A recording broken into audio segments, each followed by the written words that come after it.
오늘 우리에게 주시는 하나님의 말씀은 고린도 전서 14장 1절에서 25절까지의 말씀입니다.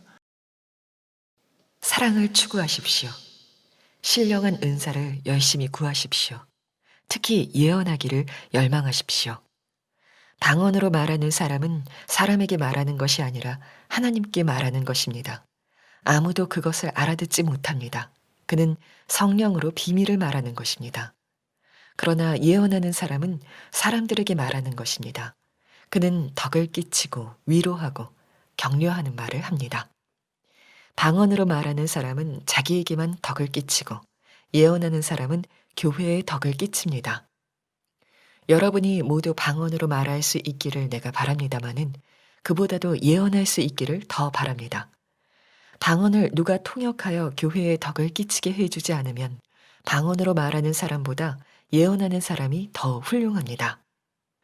나는 여러분 가운데 누구보다도 더 많이 방언을 말할 수 있음을 하나님께 감사합니다.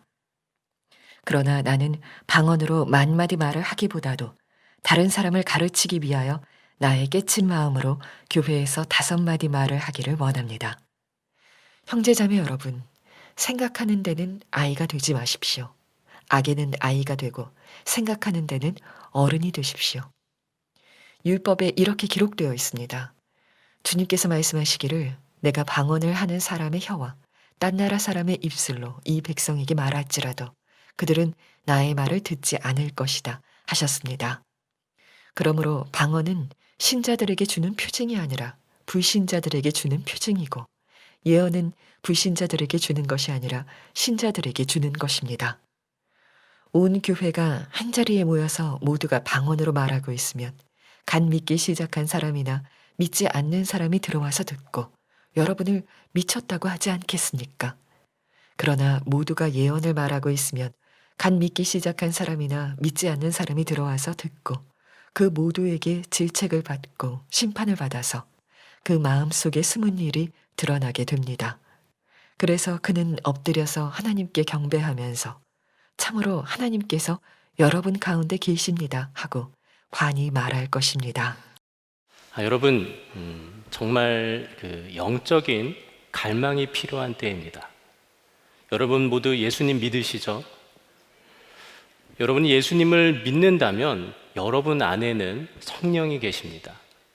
단 한 사람도 예외가 없습니다. 그리고 이 성령이 계시기 때문에 우리가 예수님을 믿을 수 있게 되는 것입니다. 그런데 단지 이것뿐일까요? 성경에 보면 사도행전에 오순절 성령 강림에 놀라운 역사가 일어납니다. 성령이 임하시자 사람들이 각기 다른 나라 말로 방언으로 이야기하기 시작했습니다. 그리고 사도들에게 치유의 은사가 생겨서 병든 사람들을 치유하는 역사가 일어났습니다. 그리고 무엇보다도 놀라운 것은 예수님께서 십자가에 달리실 때 다 도망갔던 제자들인데 그런 제자들이 예수님의 복음을 들고 예수 그리스도의 그 십자가 복음을 들고 사람들 앞에 나가서 담대하게 복음을 선포하는 역사가 일어났다는 것입니다. 놀라운 성령의 역사가 이 초대교회 가운데 부어진 것입니다. 초대교회는 이 성령의 은사를 통해서 교회를 세워갔습니다. 그런데 이것이 단지 이 성경 시대에 일어난 일일 뿐일까요? 그렇지 않습니다. 혹자는 이 은사가 성경 시대로 끝이라고 하지만 이 성령의 은사는 오늘도 우리에게 부어지는 것입니다. 이 성령의 역사는 오늘도 우리 가운데 일어나는 거예요. 그리고 반드시 일어나야 할 일입니다. 왜냐하면 하나님께서는 초대교회뿐만이 아니라 지금도 교회를 성령의 은사로부터 세워가기를 원하십니다. 오늘 이곳에서 예배하는 여러분, 또 각기 그 삶의 자리에서 온라인으로 예배하는 여러분 가운데 이 성령의 은사와 그를 통한 풍성한 역사가 일어나기를 간절히 소망합니다. 오늘 말씀은 이 성령의 은사 중에서 이 방언과 예언이라고 하는 2가지 은사에 대해서 말하고 있습니다. 만약 여러분은 하나님께서 은사 중에 이 방언과 예언 중에 하나 선택해봐라, 그럼 주겠다 이러면은 뭘 택하시겠습니까? 아마 대부분 예언의 은사겠죠. 여러분 방언보다 예언의 은사를 아마 대부분 원하실 겁니다. 왜 그럴까요? 우리가 앞날에 대해서 참 관심이 많기 때문에 그래요. 앞을 알고 싶어 합니다. 하나님의 뜻이라는 것을 너무 이렇게 알고 싶어 해요. 그래서 우리가 아마 이런 이 예언의 은사를 계속해서 구할 겁니다. 그런데 우리는 이 하나님의 뜻, 앞날을 알게 해준다고 생각하는 이 하나님의 뜻에 대해서 오해할 때가 종종 있습니다. 제가 청년 사역을 할 때 이제 청년들이 종종 이래 신앙 상담을 하면서 물어오는 질문들이 있습니다. 어떤 질문이냐 하면은, 목사님, 제가 지금 어떤 자매랑 사귀고 있는데 얘랑 결혼해야 될까요? 말아야 될까요? 이러면서 와서 물어봐요. 사실 속으로는 답답할 노릇이죠. 그걸 왜 나한테 물어봐요? 하나님한테 물어봐야 할 건데, 근데 그 하나님의 뜻이 뭐냐 이거예요. 얘랑 결혼하는 게 하나님의 뜻일까요? 이렇게 물어보거나, 아니면은 이제 이직을 준비하는 청년이 와요. 그래서 이러이러한 직장이 있고 이러한 조건의 직장이 있어요. A라는 직장이 있고 B라는 직장을 있는데 이 중에서 어딜 가야 될까요? 라고 이렇게 저한테 물어봐요. 어느 게 하나님의 뜻일까요? 그런데 저는 또 생각이 드는 것은 이미 답을 정해놓고 왔어요. 얘는 이미 이 직장을 가고 싶은데 살짝 걸리는 게 주일 성수예요. 그러니까 이미 정해놓고 왔는데 왜 그걸 나한테 물어보지? 이런 생각이 들어요. 뭐 그 외에도 직장을 그만두고 공부를 할까요? 아니면 창업을 할까요? 뭐 이런 식의 질문들을 계속해서 물어옵니다. 그럼 아까도 말씀드렸지만 그렇게 물어보면은 제가 대답하는 건 하나예요. 뭐 지혜를 가지고 다른 이야기를 할 수도 있겠지만 그걸 왜 나한테 물어보냐? 네가 직접 물어봐야지. 그렇잖아요. 그걸 왜 나한테 물어봐요? 그런데 여러분, 여기서 이 질문들 쭉 있는 데서 하나님의 뜻이라는 단어만 빼면은 참 우리가 점집에 가서 물어보는 거랑 다를 바가 없어요. 얘랑 결혼할까요 말까요? 이 직장을 갈까요 말까요? 직장을 그만두고 공부를 할까요? 창업을 할까요? 뭐 이런 질문들이 하나님의 뜻이라는 단어만 빼면은 우리가 점집에 가서 소위 말하는 그 철학관에 가서 물어보는 것과 다를 바가 전혀 없다는 것입니다. 우리는 한치 앞도 몰라요. 여러분 5분 뒤의 일을 아십니까? 과연 5분 뒤에도 여러분들이 저를 보면서 말씀을 듣고 있을지 아닐지 저는 알 수가 없습니다. 눈을 감고 계실지 아니면 끝까지 보실지 한치 앞도 알 수 없는 게 바로 인간이에요. 그런데 인간은 이렇게 앞날에 대해서 연약합니다. 그리고 이 연약함에 대해서 사탄이 틈을 비집고 들어와요. 그 연약함을 가지고 우리를 미혹합니다. 어떻게 미혹할까요? 마치 점쟁이에게 물어보는 것을 하나님의 뜻을 구하는 양 하면서 우리에게 계속해서 그것에 집착하게 만든다는 말이에요. 만약에 여러분, 예언이라는 게 우리가 지금 생각하듯이 앞날을 아는 것이고 내가 뭘 선택해야 하는 것인지를 아는 것이라면 오늘 말씀은 완전하게 달라졌을 겁니다.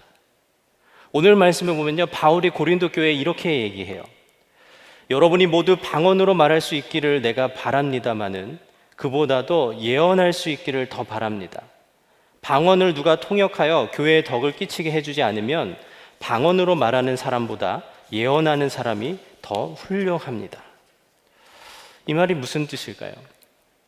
고린도 교회에서는요, 방언의 은사가 더 이렇게 좋게 여겼다는 거예요. 우리가 생각하기엔 예언의 은사를 더 구해야 될 것 같은데 고린도 교회는 실제로 이 방언의 은사를 정말 최고의 은사처럼 여겼다는 거예요. 예언의 은사를 경험하지 못해서일까요? 그렇지 않습니다. 고린도 교회에 예언의 은사가 풍성하게 나타났어요. 실제로 예언의 은사가 어떤 것인지를 경험했단 말이죠, 사람들은. 그런데 그런 사람들이 방언을 더 추구하는 거예요. 그래서 방언을 가지고 신앙의 척도로 삼기 시작했을 것이라 추측이 됩니다. 뭔가 여러 가지 방언을 하면 이 사람은 좀 더 그 영적인 레벨이 더 높은 것처럼 이렇게 여겼다는 것이죠. 그런데 정말 심각한 것은 이것을 공적인 예배에서 했다는 것입니다. 이렇게 공적인 예배에서, 만약에 제가 이 자리에서 여러분에게 방언으로 설교한다면 여러분 어떻게 했습니까? 이게 도대체 미쳤구나 이런 생각을 하게 되겠죠. 고린도 교회에 그런 일이 실제로 일어났어요. 그런데 그게 아무렇지 않고 제가 말씀 보면서 추측하건대 막 이런 일이 일어났을 것 같아요. 이 사람 앞에서 막 방언으로 막 샬라샬라 하니까 갑자기 누군가 알아듣는다는 듯이 아멘 이러는 거예요. 그러면 옆 사람이 어때요? 얘만 알아듣나 싶어가지고 자기도 아무것도 못 알아듣는데 아멘 이런 식의 장면이 상상이 되더라고요. 참 무질서한 장면이 이렇게 계속된 겁니다. 마치 그것이 영적인 예배인 양 생각했던 것입니다. 한편 예언에 대해서는 이 예언은 공동체 하나님의 뜻을 전하는 것이었습니다. 그 당시에 성경이 없었습니다. 성경이 없었기 때문에 성경이 없던 시대에 예배할 때 어떻게 하나님의 뜻을 듣겠어요? 바로 거기에 이 예언의 은사가 사용되는 거예요. 예언의 은사를 받은 사람들이 하나님의 말씀을 선포하는 겁니다. 그리고 공동체가 그것을 분별하고 함께 교회의 뜻으로 받아들이는 일들이 예배 가운데 이루어졌다는 것이죠. 그래서 그 역할이 말씀에 이렇게 나와 있어요. 덕을 끼치고 위로하고 격려하는 말들이라고 나와 있고요. 심판을 받고 또 마음속에 숨은 일이 드러나게 된다라고 나와 있습니다. 저도 여러분에게 이렇게 말씀을 전할 때나 혹 이제 교구의 성도님들이 와서 안수 기도를 요청하실 때가 있으면 예언의 은사를 구합니다. 말씀 가운데 하나님의 뜻이 온전히 전해지게 해주십시오. 그리고 기도하는데 하나님, 이 성도님을 향한 하나님의 마음이 무엇일까요? 하나님께서 이 성도를 위해서 기도하고자 하시는 것이 무엇입니까? 라는 기도를 하면서 기도를 합니다. 그리고 실제 그렇게 기도할 때 저도 미처 알지 못했던 그분에 대한 이야기들을 할 수 있게 될 때가 있어요. 그렇다고 제가 동쪽으로 가라, 서쪽으로 가라, 오늘의 행운의 숫자는 37 이런 거는 아니에요. 그렇진 않지만 그분을 세워주는 하나님이 집사님을 너무 사랑하세요. 하나님이 집사님의 그 아픔까지 다 아신다고 말씀해 주세요. 이런 식의 말들을 주님이 주시는 마음으로 전할 때 그분의 마음에 하나님의 평안과 위로가 임하는 것을 경험할 수 있습니다. 여러분은 어떤가요? 우리가 흔히 생각하는 예언과는 좀 다르다는 것이죠. 물론 하나님께서 우리에게 미래에 대해서 알게 하시면은 다 알 수 있습니다. 알려주신다면. 성경에도 그런 예언이 나오기는 해요. 사도행전에 보면 이제 바울이 예루살렘으로 가려고 하는데 선지자들이 계속해서 얘기하는 게 거기 가면 잡힙니다. 예루살렘 가면 잡혀요 라고 얘기를 해요. 그래서 가지 말라 그러는데 바울은 가죠. 이런 얘기가 나오는 것처럼 하나님이 앞을 알게 해주시는 경우도 때때로 있어요. 하지만 대다수의 경우는 예언은 하나님의 뜻을 전하는 거예요. 구약에도 보면은 하나님이 선지자를 통해서 예언자들을 통해서 하신 말씀이 뭐예요? 돌이켜라. 너희 지금 잘못 가고 있다. 이대로 가면 너희 멸망하니까 돌이켜라. 이런 뜻을 정했던 거죠. 아마 이 초대교회에서도 예언의 은사를 통해서 선포되는 말씀이 그런 것이었을 겁니다. 지금 우리가 강단에서 함께 나누는 이 말씀들, 예수 그리스도의 십자가 복음, 그리고 구원의 은혜, 죄에서의 돌이킴, 그리고 우리가 교회로서 어떻게 살아가야 할 것인가, 이런 것들에 대해서 예언의 은사를 통해서 선포되어졌던 것이죠. 여러분, 그렇기 때문에 누군가 소위 말하는 그 예언 기도를 해준다고 하면서 주로 예언 기도에서 이런 기도가 많아요. 직장을 그만두고 신학을 하십시오. 네. 여러분 중에 그런 기도 들어보신 분이 혹시 있을지 모르겠습니다. 그러면서 당신은 하나님의 종으로 부르셨습니다. 이렇게 얘기한다거나, 혹은 지금 만나고 있는 사람이 뭔가 이상한 영에 사로잡혔으니까 이 사람이랑 결혼하면 안 된다. 또 혹은 지금 저기에 있는 어디 땅을 사라. 그 땅을 하나님께서 쓰실 거다. 말은 좋아요. 하나님께서 쓰실 거다.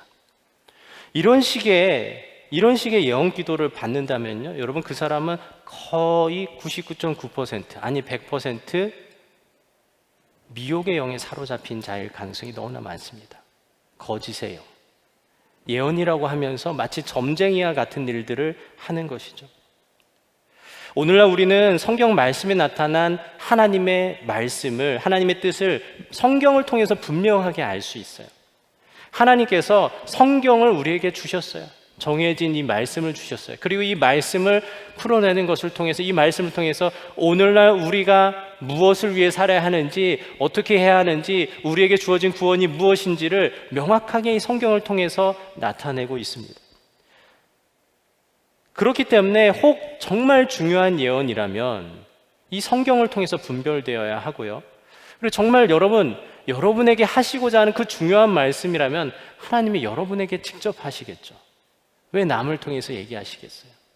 여러분이 직접 하시겠죠. 언제 하실까요? 매 예배마다 하나님께서는 여러분에게 직접 말씀하고 계세요. 지금 오늘 나누는 이 말씀도 여러분 중에 나 말고 다른 누군가가 들었으면 좋겠는 말씀이 아니라 오늘 나에게 주시는 말씀이죠. 오늘 나에게. 이것이 분명한 하나님께서 주시는 우리를 향한 뜻입니다. 여러분, 성경이 기준이에요. 그래서 성경을 기준으로 초대교회와 마찬가지로 오늘날에도 성경 말씀은 우리를 위로하고 또 격려하고 또 우리를 심판을 받고 마음속에 숨은 일이 드러나게 만드는 것이 바로 오늘날에 주어지는 말씀입니다. 바울은 이러한 배경에서 예언을 사모하라고 하는 거예요. 이러한 배경에서 정방언을 예배에서 공적으로 하려고 한다면 통역을 해야 된다라는 거예요. 통역을. 그래서 그 방언을 통해서 뭔가 하나님의 우리 공동체에 주시는 뜻이 있다면 그 뜻이 정확하게 분별되도록 하라는 것입니다. 그런데 이렇지 않으면, 통역이 없는 방언은 8절 말씀처럼 나팔이 분명하지 않은 소리를 내는 것과 같다는 것입니다. 그래서 바울 자신은 19절에 이렇게 말합니다. 방언으로 10,000마디 말을 하기보다도 깨친 마음으로 교회에서 5마디 말을 하기를 원한다고 이렇게 말합니다. 오해하지 마셔야 할 것은 뭔가 방언의 폐지를 말하는 것이 아닙니다. 오늘날에도 방언으로 기도해야 합니다. 여러분 개인 기도하실 때 방언 기도하십시오. 또 방언의 은사를 아직 받지 못하신 분들은 그것을 구하시기 바라요. 방언으로 구할 때 내가 미처 기도하지 못하는 그런 간구를 성령께서 대신 간구해 주세요. 기도해 주세요. 그리고 기도가 깊어지고 하나님과의 그런 기도의 그 교제의 깊이가 더 깊어질 수 있는 것이 방언입니다. 그렇기 때문에 여러분 분명하게 방언의 은사를 사모해야 합니다. 하지만 그렇다고 해서 이것이 뭔가 은사에 우열이 있다, 무슨 은사가 더 좋고 무슨 은사는 나쁘다, 좀 더 약간 낮은 등급이다, 이런 것을 이야기하고자 함이 아닙니다. 바울은 실제로 자기가 방언도 많이 했고요, 또 계속해서 신령한 은사를 사모하면서 방언을 하라고 권면합니다. 그러면서 하는 말씀이 20절 말씀입니다. 형제자매 여러분, 생각하는 데는 아이가 되지 마십시오. 악에는 아이가 되고 생각하는 데는 어른이 되십시오. 이 말씀을 잘 기억하셔야 돼요. 이 말씀. 은사에 대해서 아이처럼이 아니라 어른처럼 이렇게 생각하라고 말하고 있습니다. 여러분, 아이는 어떤가요? 저희 집에도 애들이 있는데 아이들이 수없이 하루에도 하는 말이 이겁니다. 내가 할 거예요. 내가. 그래서 제가 내가 병에 걸렸나 이런 생각도. 내가 뭐냐면은 자아가 충만해요. 자아가. 애 같다는 건 자아가 충만해요. 근데 여러분, 어른 중에서도 그런 분들 있으시죠, 주변에. 그러면 그런 어른들을 뭐라고 얘기해요? 애 같다, 이렇게 얘기하는 것이죠. 그러면 어른은 뭐가 달라야 하는가? 오늘 말씀 1절에 이렇게 나와 있습니다. 사랑을 추구하십시오. 신령한 은사를 열심히 구하십시오. 특히 예언하기를 열망하십시오. 어른은요, 사랑을 추구해요.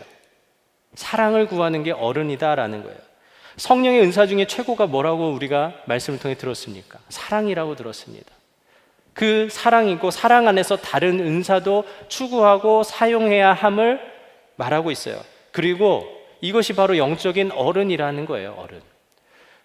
이 아이와 어른, 이것이 우리로 하여금 나를 세워가는지 아니면 교회를 세워가는지에 대해서 결정적인 차이를 만듭니다. 오늘 말씀은요, 우리가 단지 영적인 은사를 사모하고 또 은사를 어떻게 활용해야 하는지 그것만을 이야기하는 것이 아닙니다. 오늘 말씀은요, 우리 신앙생활에서 아주 중요한 원리를 말하고 있어요. 서두에 말씀드린 것처럼 우리가 예언에 대해서 오해하고 예언의 은사를 막 추구하는 것이나 고린도 교회가 방언의 은사를 그토록 추구하고 구했던 것이나 같은 흐름 안에 있어요. 영적인 아이와 같은 모습이라는 거죠. 둘 다 나의 만족을 위한 거예요. 나만을 위해서. 아이 같은 것입니다. 우리는 오늘 점검해 봐야 돼요. 나의 신앙생활은, 여러분의 신앙생활은 과연 나만을 위한 것인가? 아니면 교회를 세워가기 위한 것인가?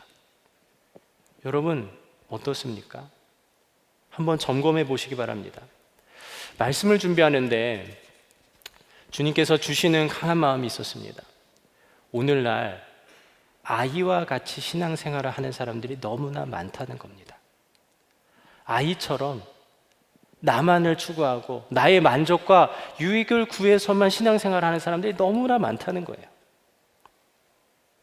교회 공동체를 세워가는 일에는 전혀 관심도 없는 분들이 점점 많아지고 있다는 겁니다.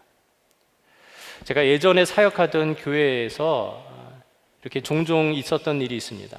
우리 선한목자교회는 이제 새 가족이 오시면 등록하기 위해서 10주 양육을 마치고 반드시 어디에 소속이 돼야 되죠?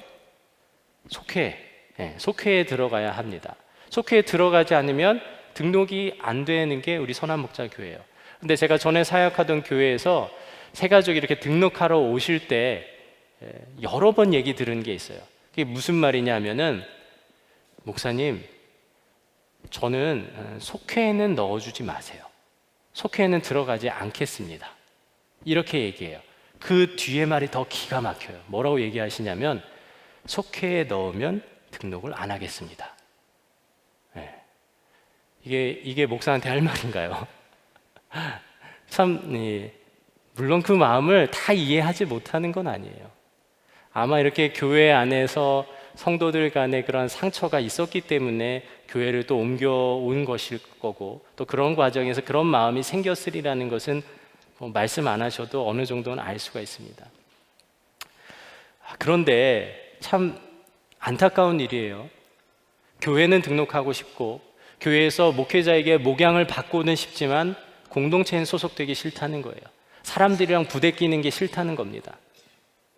오늘 말씀의 표현을 빌자면 아이와 같은 신앙이죠. 아이와 같습니다. 자신에게만 덕을 끼치기 위한 신앙생활이에요. 여러분의 신앙생활은 어떻습니까? 코로나19로 우리의 이 일상이 바뀌었어요. 일상이 바뀌고 신앙생활의 형태도 바뀌었습니다. 온라인 예배가 중심이 됐습니다. 온라인 예배가 중심이 되고 신앙의 형태가 더 개인화됐어요. 코로나19 이 초기에 모임을 하기 어려워지면서 많은 교회들이 성도님들에게 주었던 메시지가 이런 메시지입니다. 당신이 어디 있더라도 당신은 교회입니다. 참 중요한 메시지고 또 맞는 말이기도 합니다. 그런데 여러분, 우리는 이 교회라는 단어에 대해서 잘 생각해 봐야 돼요. 교회라는 단어. 하나님께서 우리 안에 계시기 때문에, 하나님의 영이 우리 안에 계시기 때문에 우리는 성전이라고 일컫고, 또 성전은 곧 교회이기 때문에 여러분 개인이 어디 있더라도 교회라는 말은 맞지만 그 교회라는 단어가 가진 원래 의미가 무엇이냐라는 거죠. 여러분, 교회라는 단어의 헬라어 단어가 뭡니까? 여러분 많이 들어서 아시죠? 에클레시아라는 단어 들어보셨을 거예요. 근데 이 에클레시아라는 단어는 이제 고대 그리스에서 시민들의 총회, 모임을 의미하는 단어였어요. 그래서 이것을 예수 그리스도를 주로 고백하고 영접한 이들의 모임이라는 곳의 단어를 우리가 따와서 쓴 것이 에클레시아, 교회라는 단어죠. 그런데 여러분, 이게 단지 우연일까요? 아닙니다. 하나님께서 분명한 목적을 가지고 이 에클레시아, 교회라는 단어를 우리 믿음의 공동체의 정체성으로 우리에게 부여하셨어요. 그 말은 곧 교회는 공동체라는 말입니다. 여러분 개인이 교회이기도 하지만 단 여러분만 있는 게 교회는 아니에요. 우리 모두가 함께 있는 것이 공동체가 곧 교회라는 말입니다. 그렇기 때문에 지금 모이지 못하는 지금의 상황에서도 우리는 이것을 잊지 말아야 돼요. 공동체로서의 교회를 잊지 말아야 한다는 거예요. 왜 예수동행 속회를 합니까? 모이기 힘든 이때에 영적인 교제를 나누는 교회로서의, 공동체로서의 우리의 정체성을 지켜나가고 교회를 세워가기 위함이에요. 교회를 누가 세우셨습니까? 우리 주님께서 세우셨어요. 우리가 흔히 교회에 대해서 이렇게 표현합니다. 예수님의 핏값으로 사신 교회. 예수님께서 십자가에 달려 죽으시고 우리의 죄를 용서하시고 우리를 구원하셔서 우리를 부르셨어요. 하나의 공동체로 부르셔서 그 공동체를 교회라고 하셨습니다. 그리고 성경에서는 그 교회를 가리켜서 예수 그리스도의 몸이라고 말합니다. 만물을 충만하게 하시는 이에 충만합니다. 이렇게 표현을 해요. 그리고 우리 개개인은 그 교회의 지체라고 말하고 있습니다. 여러분, 우리에게는 주님의 몸인 교회를 세워가야 할 사명이 있어요. 하나님께서 우리를 그렇게 부르셨어요. 예수님을 믿는다는 것은 우리 안에 예수님이 계신 것을 의미해요. 예수님이 우리 안에 계시면 우리 안에 사랑이 있다라고 우리는 말씀을 들었고 그것을 믿고 우리의 결론으로 삼았습니다. 우리 안에 정말 사랑이 있다면 우리는 나만을 사랑할 수 없어요. 나만을 생각할 수 없어요. 교회를, 주님의 몸된 교회를 사랑하고 세워갈 수밖에 없습니다. 교회는 곧 주님의 몸이라고 하지 않았습니까? 사도 바울은 골로새서 1장 24절에서 이렇게 고백합니다. 이제 나는 여러분을 위하여 고난을 받는 것을 기쁘게 여기고 있으며 그리스도의 남은 고난을 그분의 몸, 곧 교회를 위하여 내 육신으로 채워가고 있습니다. 사도 바울이 복음을 위해서 수많은 고난을 당했습니다. 고린도서 11장에서 자신이 받은 고난을 구체적으로 열거합니다. 나는 수고도 더 많이 하고 감옥살이도 더 많이 하고 매도 더 많이 맞고 여러 번 죽을 뻔하였습니다. 유대 사람들에게서 마흔에서 하나를 뺀 매를 맞은 것이 5번이요, 채찍으로 맞은 것이 3번이요, 돌로 맞은 것이 1번이요, 파선을 당한 것이 3번이요, 밤낮 꼬박 하루를 망망한 바다를 떠다녔습니다. 자주 여행하는 동안에는 강물의 위험과 강도의 위험과 동족의 위험과 이방 사람의 위험과 도시의 위험과 광야의 위험과 바다의 위험과 거짓 형제의 위험을 당하였습니다. 수고와 고역에 시달리고 여러 번 밤을 지새우고 줄이고 목마르고 여러 번 굶고 추위에 떨고 헐벗었습니다. 여러분 어떻습니까? 정말 말도 안 되는 고난을 받은 거예요. 여러분 중에 예수님 믿어서 이 정도 고난 받으신 분들이 있으십니까? 아마 아무도 없을 겁니다. 그런데 너무 충격적인 것은요, 바울이 이렇게 받은 고난들을 기뻐했다는 거예요. 기뻐했다는 거예요. 이게 어떻게 가능한 일입니까? 바울이 정말 예수님을 믿었기 때문이에요.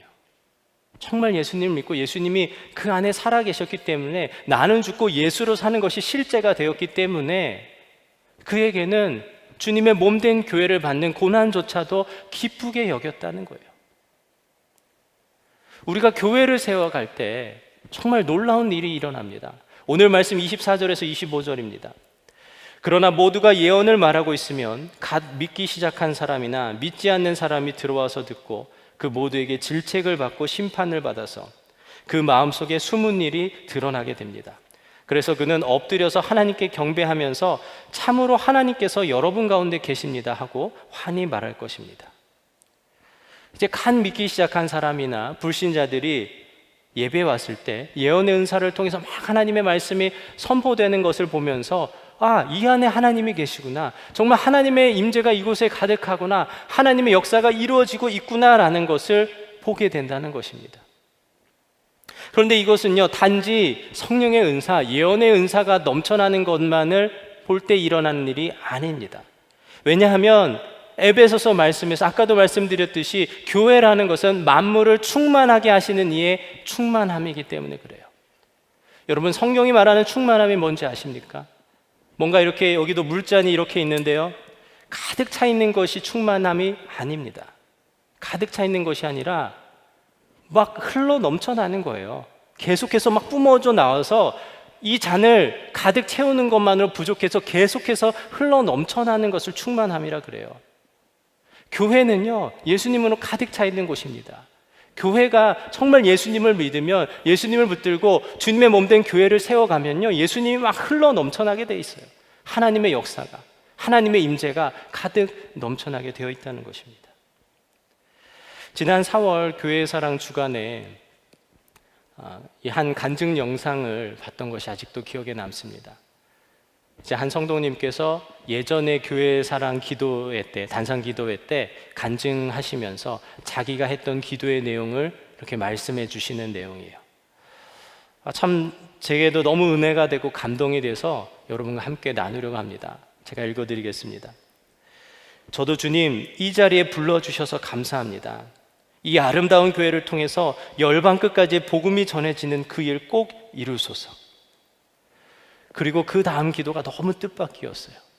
뭐라고 기도했냐면 이렇게 기도하셨습니다. 주님, 교회의 부채 거의 모두 갚아주셔서 이제 선교에도 사용하게 하시고 다른 주의 일들을 하게 하시나 조금만 남겨주십시오. 저같이 가난하고 가진 거 없는 자를 이곳에 부르시어 복 주시려고 한 이 은혜, 이곳에 모든 성도님들이 오실 그날까지 아버지 조금만 남겨주십시오. 이렇게 기도를 하셨어요. 정말 놀라운 기도입니다. 정말 주님께서 하게 하신 기도예요. 그리고 교회를 세워가는 기도입니다. 저는 이 간증 영상을 보면서 이렇게 고백할 수밖에 없었어요. 정말 하나님께서 우리 선한 목자 교회 가운데 계십니다. 정말 하나님께서 이곳 가운데 계셔서 이곳을 인도해 나가십니다. 하나님의 역사가 우리 교회 가운데 너무나 풍성하게 이루어지고 있습니다. 여러분, 정말 예수님을 믿으면, 정말 예수님을 사랑하면 교회를 세워가게 되어 있습니다. 예전에 전도사로 사역하던 교회에서 이제 은퇴하신 한 장로님께서 매주 이렇게 나오셔서 화장실 청소를 하시더라고요. 근데 저는 처음에 온 지 얼마 안 됐을 때 장로님들이 이렇게 돌아가면서 청소를 하시나 했어요. 근데 이렇게 계속 보니까 계속 똑같은 분이 매주 이렇게 오셔서 화장실 청소를 하시는 거예요. 그래서 어느 날 이 장로님께 여쭤봤어요. 장로님, 매주 이렇게 장로님 어떻게 오셔서 청소를 하세요? 이렇게 여쭤봤더니 장로님이 정말 너무 환한 표정으로 이렇게 말씀하시는 거예요. 할 줄 아는 게 없으니 이거라도 해야지. 이렇게 얘기하셨어요. 그런데 제가 이 말씀을 준비하는데 그 장로님의 얼굴이 너무 생각이 나는 거예요. 장로님 얼굴이 생각나면서 정말 이 장로님이 예수님을 잘 믿는 분이셨구나. 예수님을 정말 사랑하는 분이셨구나. 정말 교회를 사랑하고 교회를 세워가는 분이셨구나 하는 마음이 들었습니다. 그리고 또 교회를 세워간다는 것이 뭔가 엄청난 은사를 가지고 하는 것만이 아니라 작은 일에서부터 이렇게 세워가는 것이구나 하는 것을 주님께서 깨닫게 해주셨습니다. 저도 어린 시절 교회가 처음 좋아졌던 때가 생각이 납니다. 그때가 아마 예수님을 딱 믿고 인격적으로 예수님을 영접하고 난 직후였던 것 같아요. 그 전까지 저는 좀 표현하기 그렇지만 교회에서 망나니 같은 아이였어요. 이 교회 이제 어른들이 보면은 다들 고개를 절레절레 흔드는 아이였어요. 그런 아이였는데 참 어느 날 교회 동생, 초등학생, 제가 그때 중학교 때였는데 이 초등학교 동생이 수련회를 갔다 왔는데 방언을 받았다는 거예요. 방언을. 그런데 제가 너무 화가 나는 거예요. 자존심이 막 상했어요. 왜 그러냐면은 망난이고 그랬다고 하지만 저 나름대로는 제가 신앙생활을 잘한다고 착각하고 있었거든요. 왜냐하면 어린 시절부터 모태신앙이고 교회에서 정말 열심히 신앙생활을 했어요. 그래서 교회에서 늘 달란트가 제일 많은 아이 있잖아요. 달란트는 많은데 다른 애들 안 나눠주는 아이, 그게 저였어요. 그리고 전도 무슨 상, 개근상, 무슨 암송상 이런 거 상이라는 상은 다 타고 다녔어요. 그러다 보니까 나름 저한테는 그 요새 표현으로 교회 부심, 자부심인데 교회 생활에 대한, 신앙 생활에 대한 그 프라이드가 강했던 거죠. 그런데 저보다 어린 애가 나도 아직 못 받은 방언을 받았다는 거예요, 초등학생이. 그래서 그날부터 제게 숙제가 미션이 생겼어요. 방언을 받는 거였습니다. 그래서 수련회 가면은 방언을 위해서 기도했어요. 수련회 뭐 2박 3일, 3박 4일, 뭐 4박 5일이든 상관없어요. 그 내내 기도하는 게 하나님 방언 주세요. 이것만 기도하는 거예요, 하나님. 이게 어느 정도로 기도했냐면요. 제가 기억하기로는 진짜 밤새서 한 7시간을 방언 주세요. 네, 그렇게 기도를 했어요. 그리고 방언 받으려면 뭐 여러분 수련회 가면 이런 거 해야 된다 그래요. 할렐루야, 할렐루야, 할렐루야. 뭐 심하게는 뭐 어떤 목사님 저한테 알려주셨어요. 게토레이, 게토레이 여러 번 하면 된다고. 그런 거 하라 그래서 진짜 했어요. 했는데 혀만 아프고 입만 아프고. 주셨을까요? 안 주셨을까요? 안 주셨어요. 못 받았어요, 방언을. 그렇게 한 4번 수련회를 갔거든요. 4번이면 몇 년인지 아세요? 2년. 여름, 겨울, 여름, 겨울 2년을 그렇게 방언 달라고 죽어라.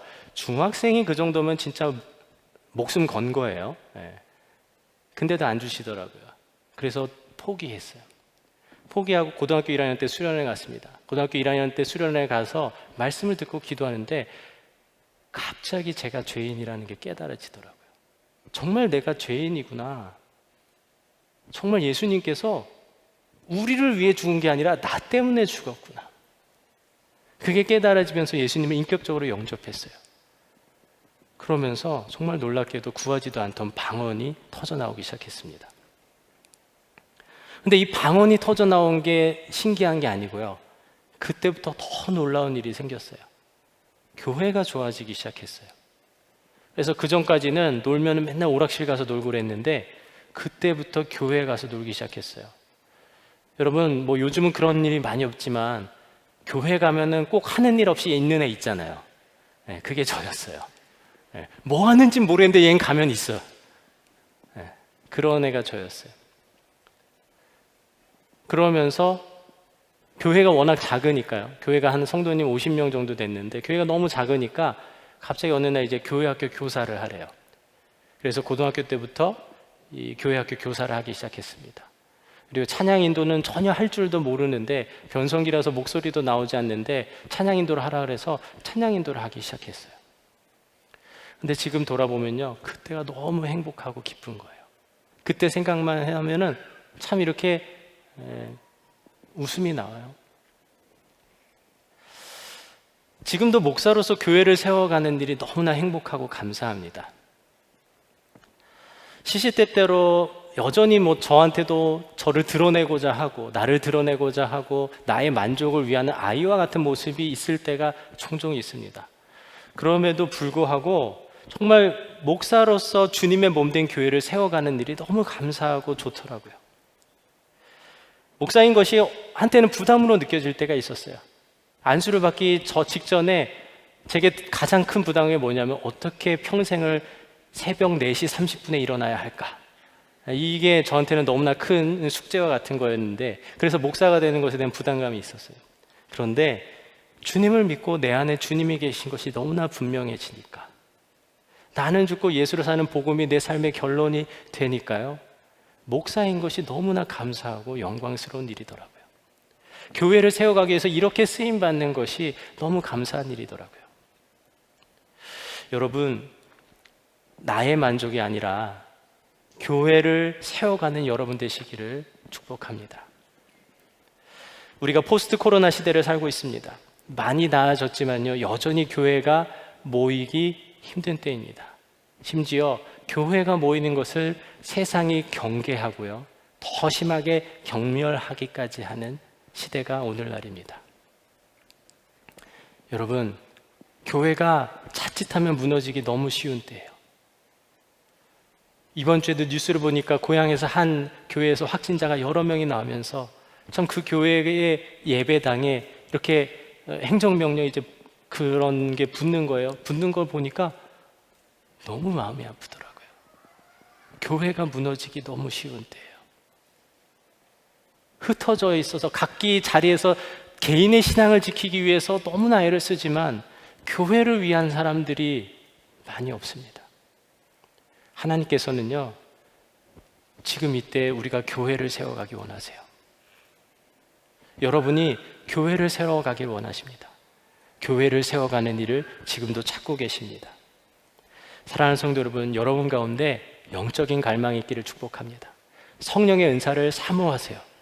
하지만 이 성령의 은사가 나의 만족과 유익이 아니라 하나님 나라를 위하여, 또한 주님의 몸된 교회를 위함이길 주님의 이름으로 간절히 축원합니다.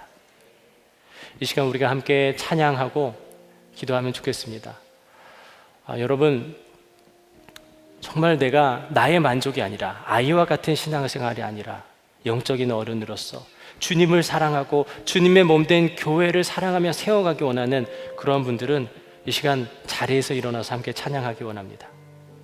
자리에서 일어나시고요, 혹 온라인으로 예배하는 여러분 중에서도 여러분 각자의 자리에서 일어나셔서 함께 찬양하실 수 있다면 함께 그렇게 해주시기를 부탁드리겠습니다. 우리 함께 우리를 사용하셔서 찬양하시겠습니다.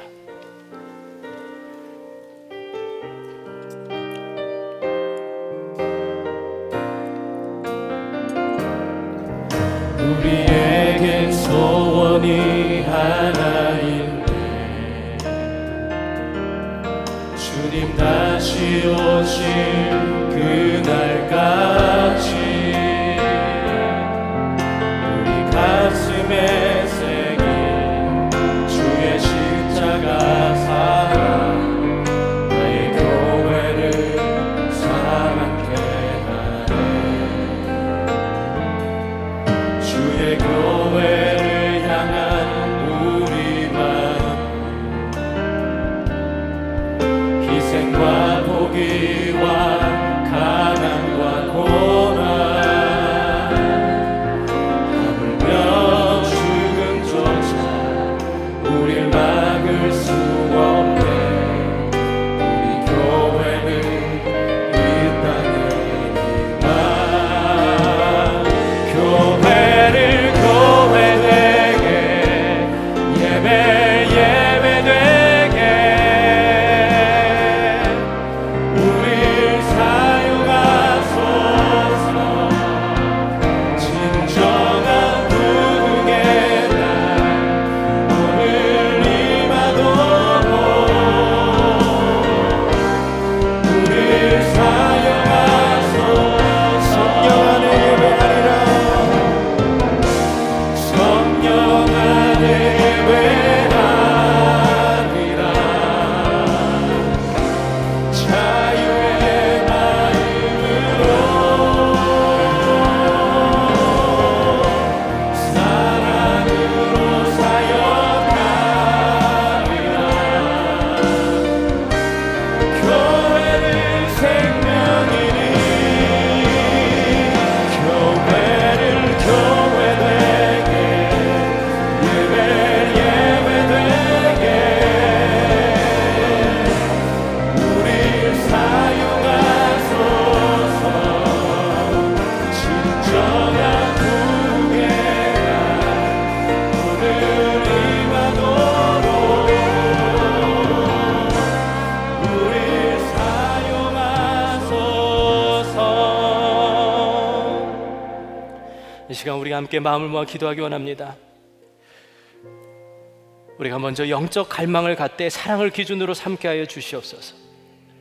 나만을 생각하던 나의 모습을 버리게 하여 주시옵소서. 영적인 어른이 되어서 우리가 나를 위함이 아니라 교회를 세워가기 위한 신앙생활을 하게 하여 주시옵소서.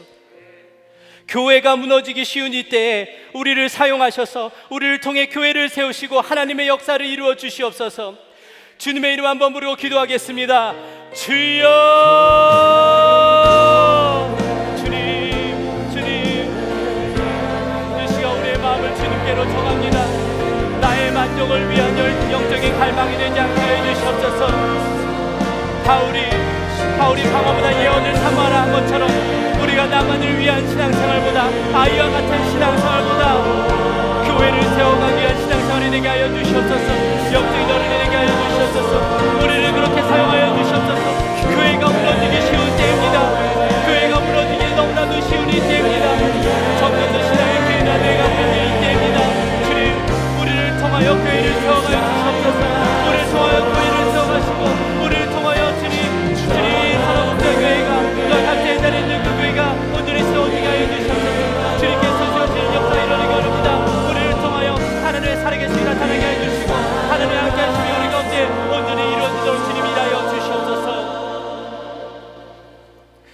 하나님 아버지,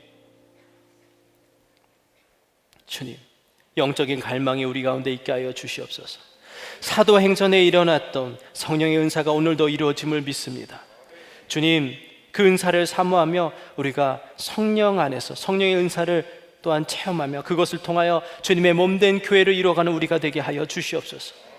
무엇보다 우리 신앙생활의 기준이 사랑이 되게 하여 주시고 영적인 어른이 되어서 예수님을 사랑하고 예수 그리스도의 몸된 교회를 사랑하고 교회를 세워가는 우리가 되게 하여 주시옵소서. 우리를 통해서 하나님의 나라가 세워지고 우리 교회가 더욱더 굳건하게 세워지는 놀라운 은혜가 있기를 간절히 소망합니다. 이 시간 귀한 예물 드린 손길을 주님께서 축복하여 주시고 주님, 물질을 받아주시고 마음을 받아주시옵소서. 그들 가운데 하나님의 나라가 이루어지게 하시고 믿음을 가지고 드린 그 마음을 통하여 주님 일하여 주시고 주님 놀랍게 축복하여 주시옵소서. 물질이 사용되는 곳곳마다 온전하신 하나님의 은혜와 역사가 풍성하게 일어나게 하여 주시옵소서. 세계 각지에서 자연재해와 사고로 고통에 빠져 있는 모든 이들 가운데 주님의 회복과 소망을 더하여 주시옵소서. 코로나19로 고통 가운데 있는 많은 이들 주님 치유하여 주시고 속히 치료약이 개발되게 하여 주시옵소서. 또한 예수동행 속회를 통해서 포스트 코로나 시대에 온 교회가 주님의 몸된 교회를 굳건하게 세워가게 하여 주시옵소서. 북한 땅을 주님 앞에 올려드리오니 긍휼히 여겨주시고 하루속히 복음으로 통일되게 하여 주시옵소서. 김정은 목사님, 김국기 목사님, 최춘길 선교사님, 장문석 집사님이 속히 풀려나게 하여 주시옵소서.